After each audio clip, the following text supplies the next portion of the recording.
The oldest surviving ghost story comes to us from the 1st century AD, when Roman author Pliny the Younger recounted a story of a home haunted every night by the specter of an old man and the sound of distant rattling chains.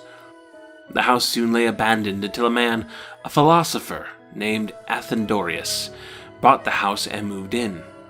Instead of fearing the ghost, he followed the wandering spirit until it reached a spot outside, then vanished. Athendorius dug up the ground beneath that spot, discovering the skeleton of a man improperly buried. When the remains received a more proper burial, the haunting ceased. It's amazing how little ghost stories have changed over the following 2,000 years. You can change the specifics of the scares and the types of locations, but the core has remained completely untouched. The haunting phantom that can only rest until a past wrong has been undone, acting out in cycles, tied to a location. A mystery to be solved by those with the will and the courage and the state of mind to stay. The thing that ties all ghost stories together is the presence of time. Ghosts representing a wound, a scar of past transgressions that must be dealt with in the present, from the murder of Hamlet's father to the genocide of the Native Americans. The word haunt is derived from the Old French word hanter, which means to frequent, to visit regularly. Haunting is geographical habit, to cycle through a place over and over again. Students haunt schools, sinners haunt churches, and ghosts haunt places where they were wronged. Ghosts are often portrayed as acting in repetitive, predictable behaviors, as if a bit of film on loop. And since we're talking about ghosts and their relationship to time, I'd be remiss not to bring up Charles Dickens and the trio of Christmas ghosts: Christmas past, Christmas present, and Christmas yet to come. Not really ghosts in the manner in the haunted house sense, more personifications of the nature of time, but nonetheless familiarizing the connection between the haunting phantom and our complex relationship with time. Hey, you know what else has a relationship with time? Speculative fiction. Since H.G. Wells built his time machine, time travel has predominantly become the realm of science fiction, but the concept originated in fantasy. The angel from the 20th century traveling back to the 18th century in Samuel Madden's Memoirs of the 20th Century. The enchanted time-manipulating clock in Edward Page Mitchell's The Clock That Went Backward. And again, the visions of past, present, and future in A Christmas Carol.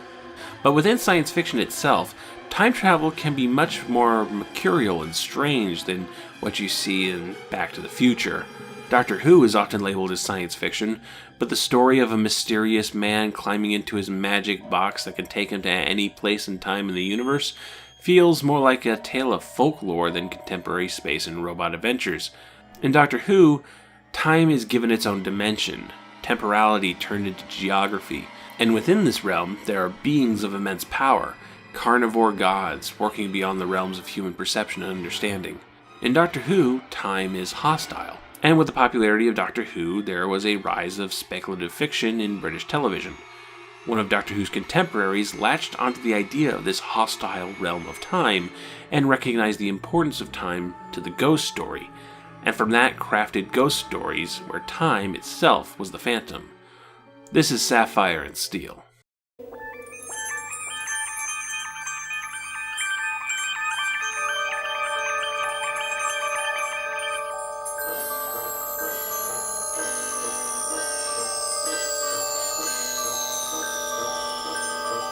All irregularities will be handled by the forces controlling each dimension. Transuranic heavy elements may not be used where there is life. Medium atomic weights are available. Gold, lead, copper, jet, diamond, radium, sapphire, silver, and steel. Sapphire and steel have been assigned.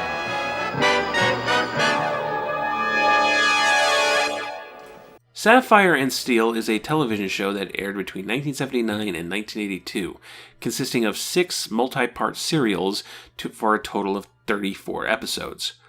It's often categorized as a science fiction show, but it's almost certainly not. Or if it is of the nature where the science is so advanced to be indistinguishable from magic. The titular Sapphire Steel are operatives of a seemingly interdimensional nature. Acting not quite human, they investigate hauntings, strange phenomena that manifest themselves as tortured spirits.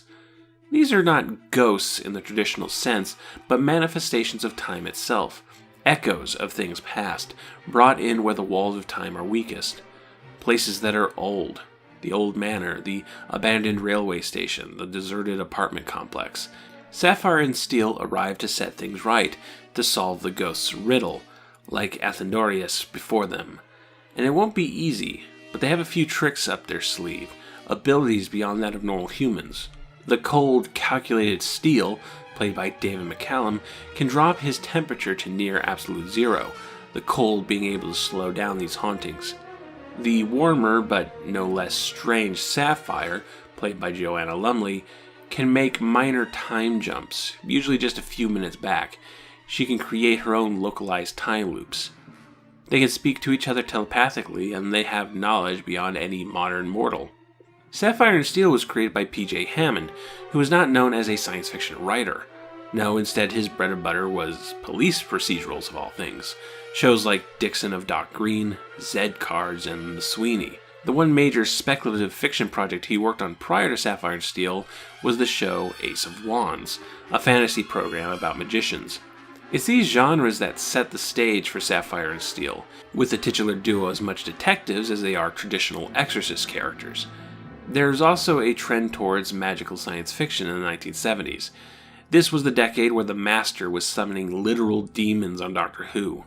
Children of the Stone used advanced computers, magnetism, and space radiation to reframe an almost cliché pagan mysticism story. TV in the Age of Aquarius. Sapphire and Steel have the flourishes of science fiction to hide the fact that these are ghost stories. They talk about things in very technical terms, and when explaining it to the layman, they talk about it in ways that you've heard 1,000 times in your sci-fi stories. There is a corridor. It can't be explained to him. It can, in a way, but not by you, perhaps. There is a corridor, and the corridor is time. It surrounds all things, and it passes through all things. Oh, you can't see it. Only sometimes, when it's dangerous. This corridor, can you enter it? No, not in the way you imagine. You cannot enter into time. But sometimes, time can try to enter into the present. Break in, burst through and take things. Take people. The corridor is very strong, it has to be. But sometimes, in some places, it becomes weakened. Like fabric, worn fabric. And when there is pressure put upon the fabric, Time comes in. reaches in and takes out what it wants. The show opens on a star field, and there are slight hints to suggest that Sapphire and Steel are from outer space, and the opening narration implies that the operatives, of which there are over 100, all correspond with real elements. But, of course, neither Steel or Sapphire are elements, and the truth is that the show's two protagonists are even more mysterious and unknown than the ghosts. They might be aliens, they might be superpowered agents from the future, they might be robots, they might be angels sent by God. We do not know and will never know. In a modern world where lore is king and wikis cover every tiny detail, there's something refreshing in intentional, unresolved ambiguity. This keeps the audience on level with the other characters, the normal people trapped in these haunted houses.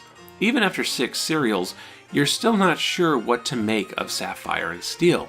You're not sure their motivations or how invested they are in saving you specifically. They answer to a higher power and deal in matters of cosmic importance. Your safety is not their top priority. And sometimes it doesn't turn out great for the normies. This separation exists in the original ghost story. Athenorius is a philosopher, the implication being that he could think in ways that the common people couldn't, as they merely fled the ghost and didn't try to understand it. The first serial, none of them have proper titles, is the most clear in its haunted house origins. It concerns an 18th century house, full of antiques and paintings and old books, and the modern family who lives in it. There's so many old things in one place that the walls of time have become worn around this house, and the mere uttering of an old nursery rhyme is enough to punch a hole in time. The parents disappear, phantoms begin to walk the halls, and hostile spots of light begin to slowly work their way from the top floor to the basement with some sense of purpose. The show is shot like a haunted house film, with the dark empty halls, the whistling winds, and mysterious knockings on the door. The phantoms give us snapshots of a history of this house, of evil deeds done centuries ago. Murder, plague. Many of the phantoms are soldiers, implying atrocities done by the state or a royal family. Unbeknownst to the current owners, this house seems to have been a place of a higher class oppressing a lower class, metaphorically played out by the hauntings gradually declining from the top floor to the basement. The antiques that litter the house are anachronisms, things from another time, present without a modern purpose. The past is everywhere, but the past is not understood, and now the past plays out in the stairwell. As the story progresses, these items are gradually removed. Books taken off the shelves, paintings removed from the walls, all in Sapphire Steel's attempts to strengthen the walls of time and keep more hauntings from pouring in. All the while trying to solve the mystery of what the mysterious lights are going for. And like the very first ghost story, it's something buried. I'd also be remiss not to mention Lead, another operative that comes in partway through the story, one who offers a counterpoint to Sapphire Steel.